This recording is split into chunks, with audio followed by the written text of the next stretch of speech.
भूतिया नागिन। बहुत समय पहले की बात है। आकाश नाम का एक लड़का अपने दादाजी की पुरानी कोठरी के एक बंद स्टोर रूम की सफाई कर रहा था। अरे, लगता है दादाजी के जाने के बाद किसी ने इस रूम को खोला ही नहीं है।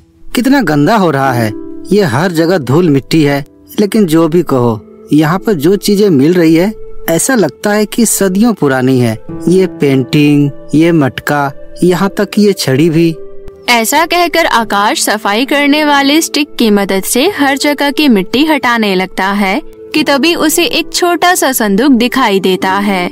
ये कैसा संदूक है? काफी अजीब लग रहा है। और इस पर ये सांपों के निशान क्यों बने हुए हैं? दादाजी ने कभी इसके बारे में तो कुछ बताया ही नहीं। खोल कर देखता हूँ, खुद ही पता चल जाएगा। आकाश ने तो बस जिज्ञासु होकर उस संदूक को खोला था, पर वो ये नहीं जानता था कि ये संदूक नागलोक की दुनिया में जाने का रास्ता है। आकाश जैसे ही वो संदूक को खोलता है, वो नागलोक की दुनिया में पहुंच जाता है और उसका रूप भी किसी इच्छाधारी नाग जैसा बन जाता है। खुद को ऐसा देखकर आकाश हैरान रह जाता है। अरे, ये मेरे हाथों पर सांप के निशान कैसे आ गए? और मैं ये ऐसे कपड़ों में कैसे तैयार हो गया? ये सब क्या हो रहा है? आकाश इन सब से बिल्कुल हैरान था, लेकिन तभी वो देखता है कि वो संदूक उसके सामने ही खुला पड़ा है।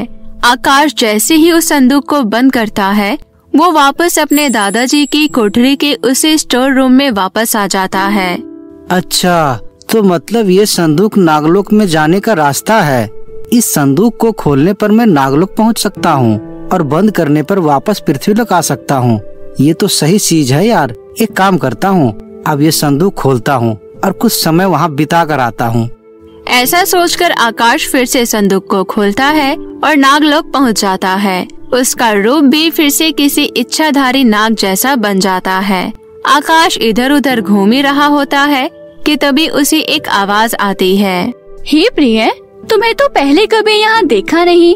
तुम कौन हो? आकाश इधर उधर देखता है तो उसकी नजर सामने के पेड़ पर लटके एक नागिन की आत्मा पर पड़ती है। तुम कौन हो और ऐसे पेड़ पर क्यों लटक रही हो?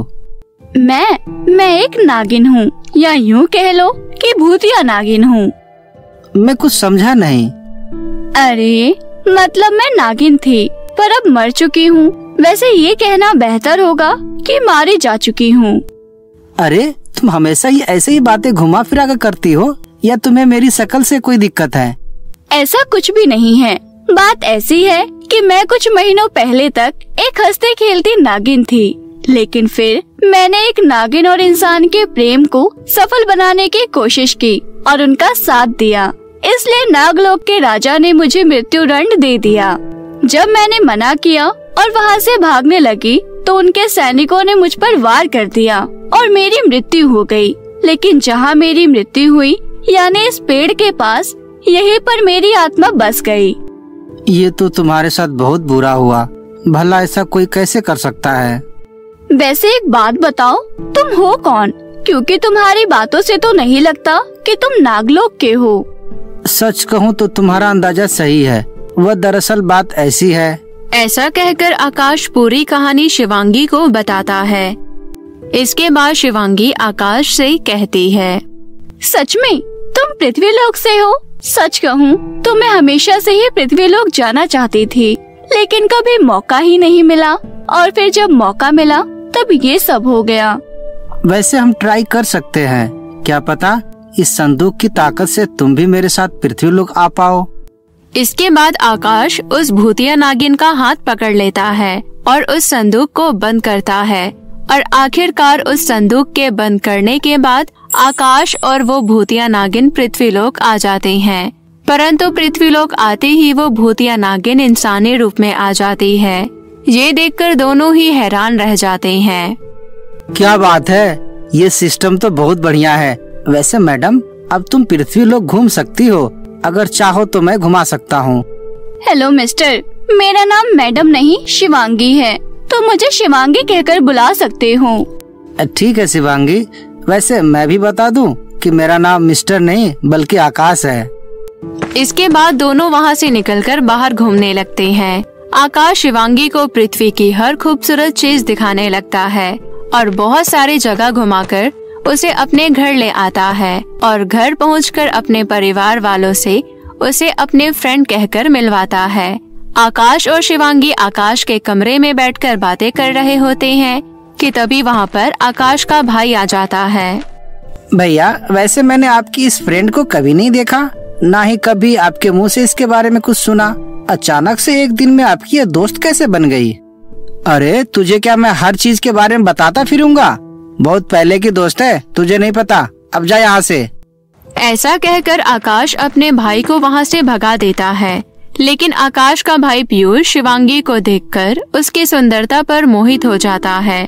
और फिर जैसे ही आकाश घर से बाहर जाता है तो मोहित शिवांगी के पास आता है और कहता है, हेलो मिस शिवांगी।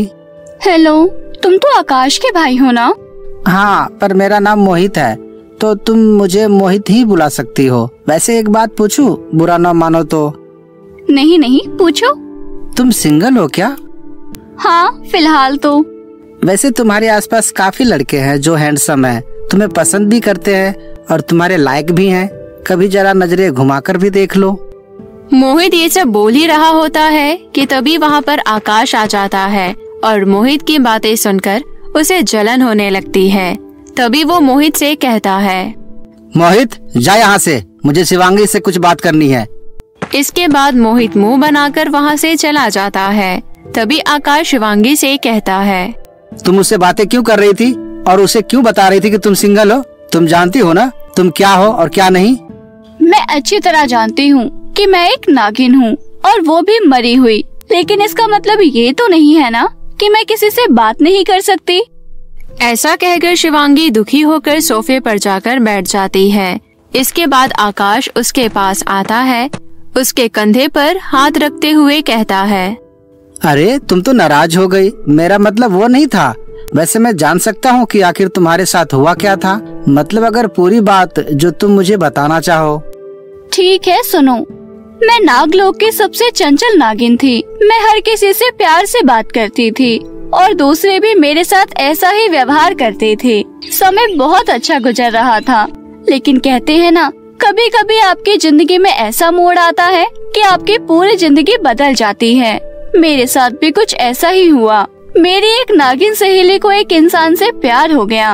वो उस इंसान के साथ हमेशा हमेशा के लिए पृथ्वीलोक पर रहना चाहती थी, लेकिन इस बात की खबर नागलोक के लोगों को पता चल गई। मैं किसी तरह उन दोनों को पृथ्वीलोक पर छोड़ने में कामयाब हो गई। लेकिन जब मैं नागलोक पहुंची तो उन लोगों ने मुझसे मेरी सहेली और उसके प्रेमी का पता पूछा, लेकिन मैंने बताने से मना कर दिया और इसलिए उन लोगों ने मुझे मृत्यु दंड दे दिया। ओह, ये तो तुम्हारे साथ बहुत बुरा हुआ। क्या तुम्हारा कोई अपना, मेरा मतलब कि कोई सगा संबंधी नहीं है?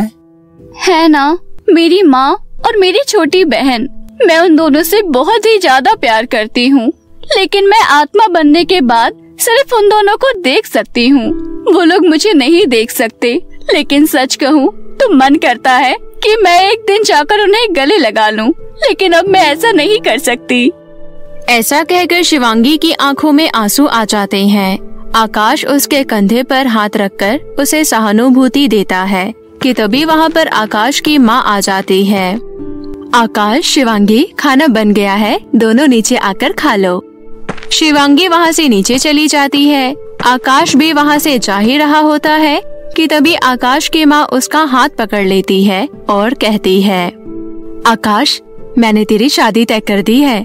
वो विमला आंटी की जो बेटी मीनाक्षी है, उससे तेरी शादी अगले महीने की 3 तारीख को होने वाली है। माँ, तुम ऐसा कैसे कर सकती हो? तुमने मेरी एक बार भी मर्जी नहीं पूछी। ये कोई बात होती है क्या? बेटा, मैं अच्छे से जानती हूँ कि तू क्या चाहता है, इसलिए तेरी मर्जी नहीं चलने दे रही।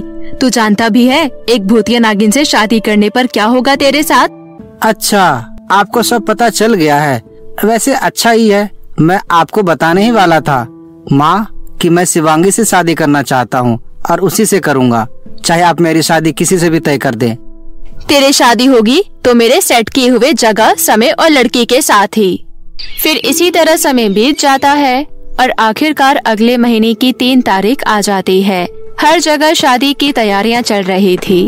इसके बाद आकाश मंडप पर आता है और फिर कुछ ही देर बाद घूंघट में दुल्हन वहाँ पर आती है और दोनों की धूमधाम से शादी हो जाती है। लेकिन तभी आकाश को चक्कर आने लगते हैं।